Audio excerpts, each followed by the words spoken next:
The 1 Year Bible Storybook by Virginia J. Muir. Today's story, Joseph Sins for His Favorite Brother, comes from Genesis chapter 42.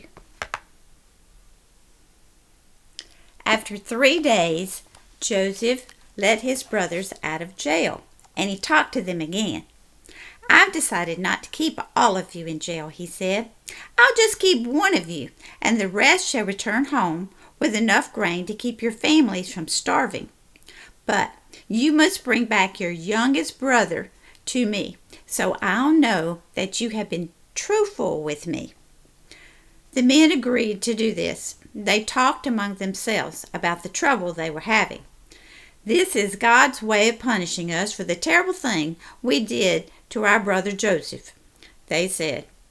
Reuben said, "Yes, don't you remember I told you not to harm the boy? But you wouldn't listen to me. Now, see what a mess we're in?" They didn't realize that Joseph could understand their language, and he was listening to every word they said. When he heard them say they were sorry about the way they had treated him, he had to turn away for a moment to hide his tears. Then he told them he would keep Simeon as his prisoner until they brought their young brother from Canaan. We know why Benjamin was Joseph's favorite brother. Not only were they the two youngest children, but they had the same mother, Rachel, who had died when Benjamin was born.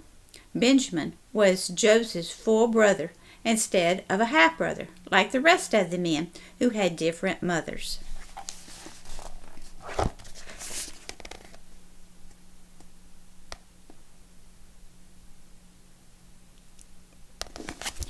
The next part of our story is from Genesis chapter 43. Joseph sees Benjamin. Joseph had his servants load bags of grain onto his brother's donkeys. He told the servants to put the money in his brother's bag and not to tell him it was there. The brothers started home. That night, when they opened the bag to get some grain to eat, there was the money. This scared them because they didn't know how it got there. When they got home and unloaded the grain, they found money in the top of every bag. This really frightened them. They told their father that the governor of Egypt would not let Simeon go unless they brought Benjamin back with him. Jacob said, "Oh no, I lost Joseph a long time ago, and now Simeon is gone. You can't take Benjamin too." But soon their grain was all gone. Jacob told his sons to go back and buy some more in Egypt. Judah said, "Father, we can't get any more grain unless we take Benjamin. Please let him go. I promised to take good care of him." Finally, Jacob agreed, and at last Joseph got to see Benjamin. He was so happy that he went into another room and he secretly cried for joy.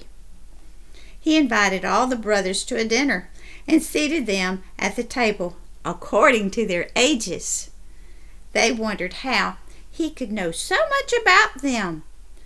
Joseph gave Benjamin 5 times as much food as he gave the others.